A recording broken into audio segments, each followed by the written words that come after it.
श्री शिवाय नमस्तुभ्यम। हर हर महादेव। दोस्तों, आप सभी लोग जानते हैं कि 22 जुलाई 2024 को पड़ रहा है श्रावण माह का पहला सोमवार। दोस्तों, ये जो सोमवार है श्रावण महीने में पड़ने वाला सबसे बड़ा सोमवार है, क्योंकि यह श्रावण महीने में पड़ रहा है, जिसका बहुत ही बड़ा और विशेष महत्व होता है। और ऐसा दिन पूरे साल में सिर्फ एक ही बार आता है। और दोस्तों, आप सभी लोग जानते हो कि सोमवार का अगर सबसे बड़ा कोई उपाय है तो वो 108 चावल के दाने वाला उपाय है। तो दोस्तों, इस श्रावण माह के पहले सोमवार के दिन आप लोगों को इस 108 चावल के दाने वाले उपाय को जरूर करना है। बहुत सारे लोग होंगे जिन लोगों ने इस उपाय को न किया हो, मतलब पूरा साल निकल गया और उन्होंने किसी भी दिन इस 108 चावल के दाने वाले उपाय को न किया हो। पर दोस्तों, आपके पास एक आखिरी मौका बचा हुआ है, जो कि 22 जुलाई के दिन। तो इस दिन आप लोगों को इस वाले उपाय को जरूर कर लेना है। भले ही आपने पूरे साल भर अभी तक इस उपाय को न किया हो, पर अगर आपने इस श्रावण महीने के सोमवार के दिन अगर इस वाले उपाय को कर लिया तो आपको इस उपाय को करने का वो फल मिलेगा जिसकी आपने कभी कल्पना भी नहीं करी होगी। इसीलिए आप लोग इस वाले उपाय को एक बार जरूर कर लेना, ताकि आप लोगों के हाथ से यह मौका न जा सके और आपको इस उपाय को करने का फल मिल सके।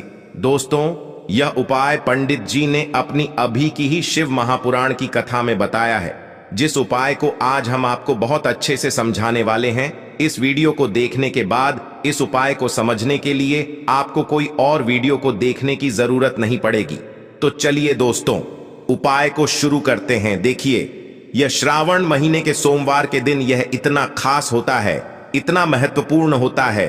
देखा है कभी कभी बड़े बड़े पूजा पाठ अनुष्ठान से जो मनोकामना पूर्ण नहीं होते, वो श्रावण महीने के दिन एक छोटे से उपाय करने से ही आपकी मनोकामना पूर्ण हो जाती है। और बहुत सारे लोगों ने इस उपाय को किया भी है और उनको इस उपाय को करने का फल भी जरूर मिला है। अगर आप लोग भी इस उपाय को करना चाहते हैं तो आप इस उपाय को पहले अच्छे से समझ लेना, सुन लेना, उसके बाद करना। आपको इस उपाय का फल जरूर मिलेगा। और इस उपाय को कर लेने से आपके घर में चाहे किसी भी प्रकार की दुख और समस्या क्यों न चल रही हो, आपको उसका कारण भी नहीं पता है कि भाई यह समस्या किस कारण से चल रही है। उसका कुछ भी कारण हो सकता है, जैसे पितृ दोष हो सकता है या किसी भी तरह का मंगल दोष भी हो सकता है। तो इस दिन आप लोगों को यह वाला उपाय कर लेना है। यह एक ऐसा उपाय है जिस उपाय को अगर किसी विशेष दिन पर किया जाए तो भाई उस विशेष दिन का जो है वह तो हमें मिलता ही मिलता है।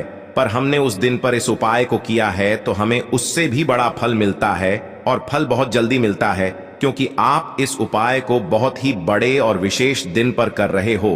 तो चलिए अब उपाय के बारे में बात करते हैं, लेकिन उससे पहले आप लोगों को यह जानना आवश्यक है कि आखिर यह उपाय किस समय करना है, किसको करना है और कैसे करना है। तो चलिए हम आगे आपको वीडियो में एक एक करके बता देते हैं। लेकिन उससे पहले अगर आप लोग हमारे चैनल पर नए हैं तो हमारे चैनल को सब्सक्राइब कर लेना और इस वीडियो को लाइक करके कमेंट बॉक्स में श्री शिवाय नमस्तुभ्यम ओम नम शिवाय जरूर टाइप कर देना। तो दोस्तों, इस 108 चावल के दाने वाले उपाय को हमें इस सोमवार के दिन कैसे करना है, किसको करना है, किस समय करना है और कहां पर करना है, ये सारे सवालों के जवाब आपको इस वीडियो में मिल जाएंगे। और जो ये वीडियो देखेगा भाई, उसको 108 चावल के दाने वाला उपाय जरूर करना चाहिए, क्योंकि इस दिन एक चावल के दाने का भी बहुत ही बड़ा और विशेष महत्व होता है। और जब बात आ जाए 108 चावल के दाने की, तो यह सोने पे सुहागा वाली बात हो जाती है और ये एक बहुत ही बड़ा उपाय हो जाता है इस श्रावण सोमवार का। तो अब दोस्तों, इस 108 चावल के दाने वाले उपाय को आखिर करना किसको है, सबसे पहले हम लोग वो बात जान लेते हैं। तो देखो, घर की जो बड़ी माताएं बहनें होती हैं, उन माताओं बहनों में से कोई भी एक बड़ी माता बहन इस वाले उपाय को कर सकती है। और दोस्तों, अगर आप चाहें तो अपने घर में से सभी सदस्यों को भी इस उपाय को करवा सकते हैं। अगर किसी व्यक्ति की खुद की कोई मनोकामना है, खुद की कोई दुख और परेशानी है जो कि वह अपने लिए ही करना चाहता है, इस वाले उपाय को तो वह खुद अपने लिए भी कर सकता है। बाकी अगर कोई घर में से ऐसा है जो कि अपने पूरे घर परिवार की सुख और शांति के लिए ये वाला उपाय करना चाहता है, तो भाई वह भी कर सकता है। उसमें भी कोई दिक्कत वाली बात नहीं है। कहने का मतलब ये है कि इस उपाय को हर एक सदस्य भी कर सकता है और पूरे घर परिवार के सदस्य के लिए घर की बड़ी माताओं बहनों में से कोई एक माता बहन भी कर सकती है। माताएं बहनें अगर घर में उपस्थित न हो या वो यह वाला उपाय न कर पा रही हो तो फिर घर का कोई बड्ढा सदस्य भी इस 108 चावल के दाने वाले उपाय को कर सकता है, चाहे फिर वह पुरुष ही क्यों ना हो, उसमें कोई भी दिक्कत वाली बात नहीं है। अब दोस्तों, इस 108 चावल के दाने वाले उपाय को हमें करना कहां पर है? हमें इसे शिव जी के मंदिर में जाकर करना है। बहुत सारे लोग प्रश्न करते हैं, हर एक उपाय को करते समय क्या हम इस उपाय को घर पर कर सकते हैं? तो इस वाले उपाय को आप घर पर नहीं कर सकते हो। इस वाले उपाय को करने के लिए आपको शिव जी के मंदिर ही जाना पड़ेगा। उसके बाद में दोस्तों, जो अगला प्रश्न निकल कर आता है वो यह आता है इस उपाय को लेकर कि आखिर इस उपाय को हमें किस समय करना है, सुबह के समय करना है कि शाम के समय करना है? तो देखो, इस वाले उपाय को आप लोग सुबह के समय भी कर सकते हो और शाम के समय प्रदोष काल में भी कर सकते हो।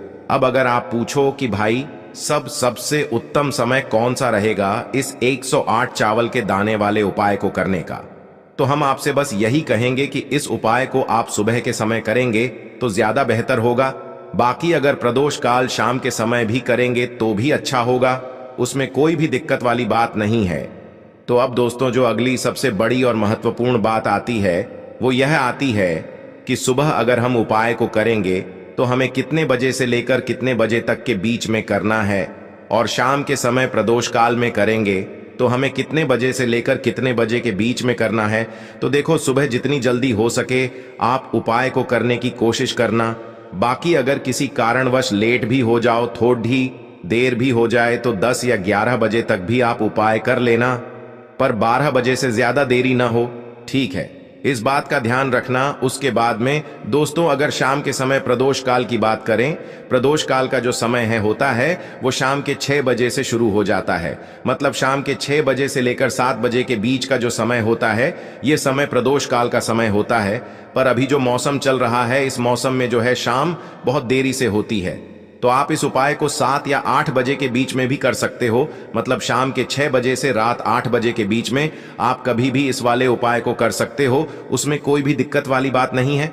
अब दोस्तों, यहाँ पर इस उपाय को लेकर एक और सबसे बड़ी बात ये निकल कर आती है कि इस 108 चावल के दानों को हमें लेना कहाँ से होता है, और हमें इस उपाय को करने के साथ में क्या और कुछ भी सामग्री ऐसी होती है जो शिव जी के मंदिर लेकर जानी पड़ती है।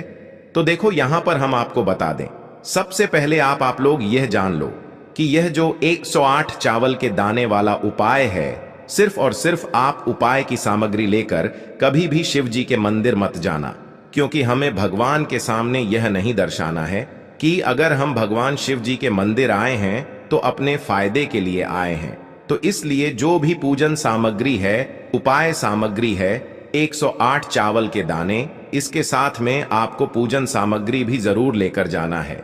देखो, अगर सुबह के समय उपाय कर रहे हो तो सीधी सी बात है, 1 लोटा जल तो आप लेकर जाओगे ही जाओगे। वही 1 लोटा जल अगर मिट्टी का जल हो तो बहुत अच्छा रहेगा। मिट्टी का जल कैसे बनाया जाता है, इसके लिए हमने पहले से बहुत सारी वीडियोस बना दी है। आपके पास इस दिन एक आखिरी मौका रहेगा मिट्टी का जल शिव जी पर चढ़ाने का और उपाय को करने का, बहुत बड़ा आपको इस दिन फल मिलेगा। तो इसलिए इस दिन हो सके तो भाई मिट्टी का जल चढ़ाना तो अपने साथ में कम से कम 1 लोटा जल तो आपको लेकर जाना ही जाना है। अगर मिट्टी का जल नहीं है तो घर का जल भी आप इस्तेमाल कर सकते हो। इसके अलावा जो भी पूजन सामग्री है, देखो 108 चावल के दाने ये अलग आपके रहेंगे और जो आपकी पूजन सामग्री रहेगी वो अलग रहेगी।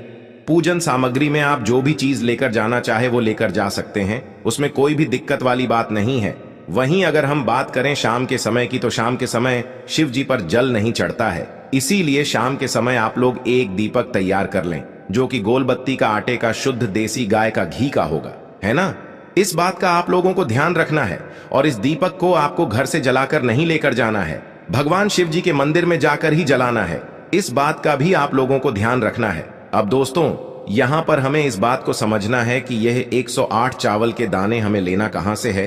क्या हमें दुकान से लेकर आना है, या हमें अपने घर से लेना है, या कहां से लेकर आना है और कौन से चावल लेना है, क्योंकि चावल भी बहुत प्रकार के होते हैं। तो देखो, इन सभी सवालों के जवाब आप लोग एक बात में सुन लो कि भाई ये जो उपाय है, इस उपाय में आपको ये नहीं देखना है कि भाई कौन से चावल है, कौन से चावल नहीं है। बस जो भी चावल ले रहे हो वो चावल का दाना सबूत होना चाहिए, मतलब साबुत होना चाहिए, टूटा हुआ नहीं होना चाहिए, कटा पिटा नहीं होना चाहिए। ये बात आपको ध्यान रखना है।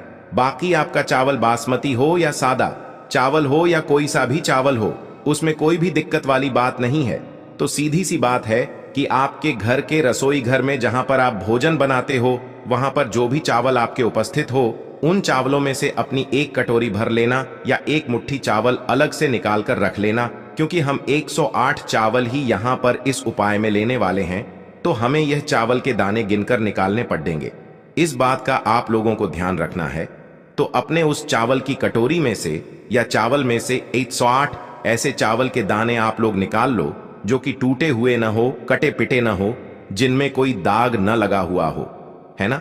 अच्छे साबुत चावल के दाने 108 दाने आप लोग निकाल कर रख लो और इन्हें किसी भी एक कागज की पुड़िया में या किसी एक छोटी सी कटोरी में आप लोग रख लो, ताकि यह सुरक्षित रहे, आपके एक भी चावल का दाना इधर उधर ना हो और आपका उपाय भी पूरा अच्छे से हो जाए।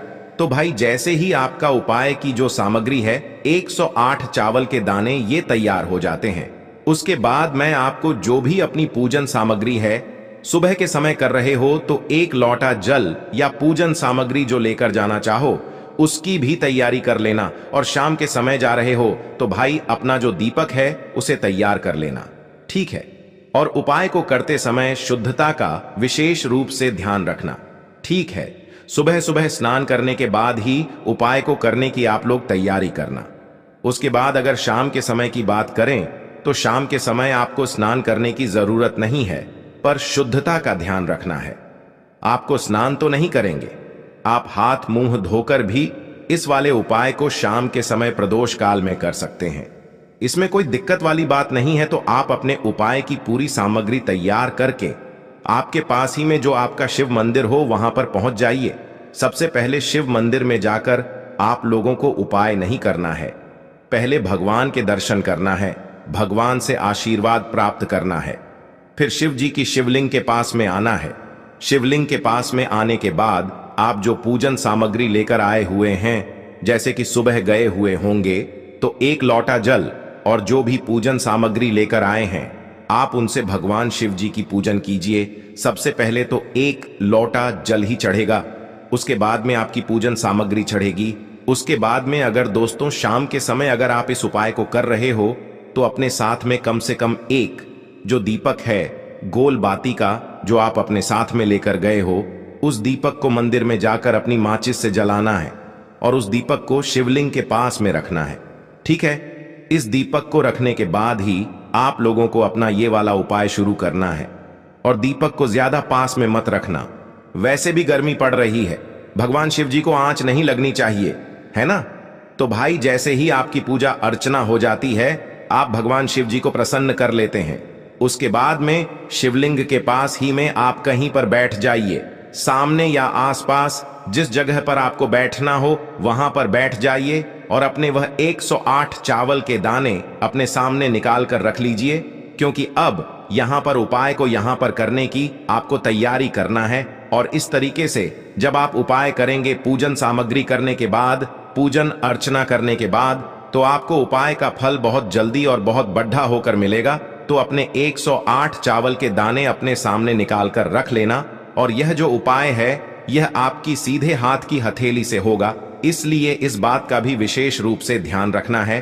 तो सीधे हाथ की हथेली का प्रयोग करके ही आप लोग अपना इस वाले उपाय को करना।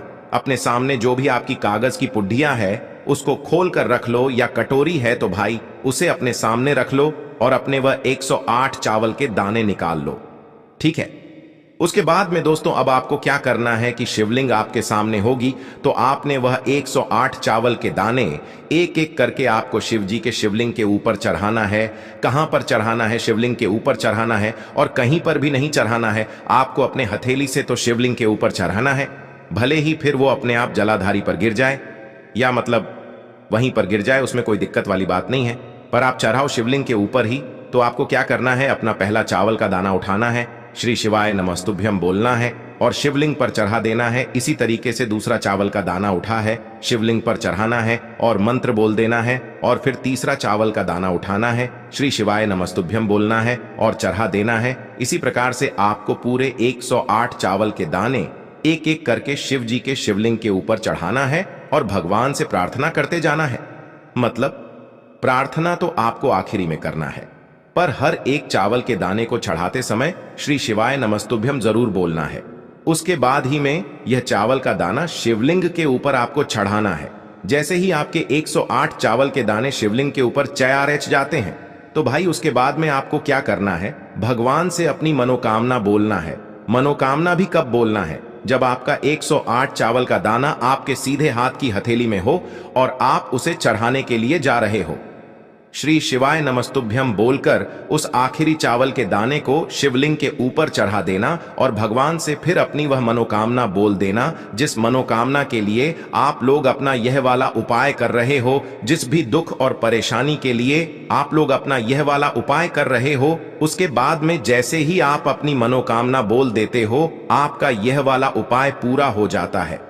पर दोस्तों, उपाय को करने के बाद आप लोगों को 2 मिनट भगवान शिव जी के मंत्र का जाप जरूर करना है। और मंत्र का जाप करने के बाद भगवान से एक और बार प्रार्थना करना है अपनी मनोकामना के लिए या अपनी जो भी दुख और परेशानी है उसके लिए। इसके बाद में आप लोग भगवान को देखकर भगवान से प्रार्थना करके उनसे आशीर्वाद लेकर वहां से उठ सकते हैं और अपने घर पर जा सकते हैं।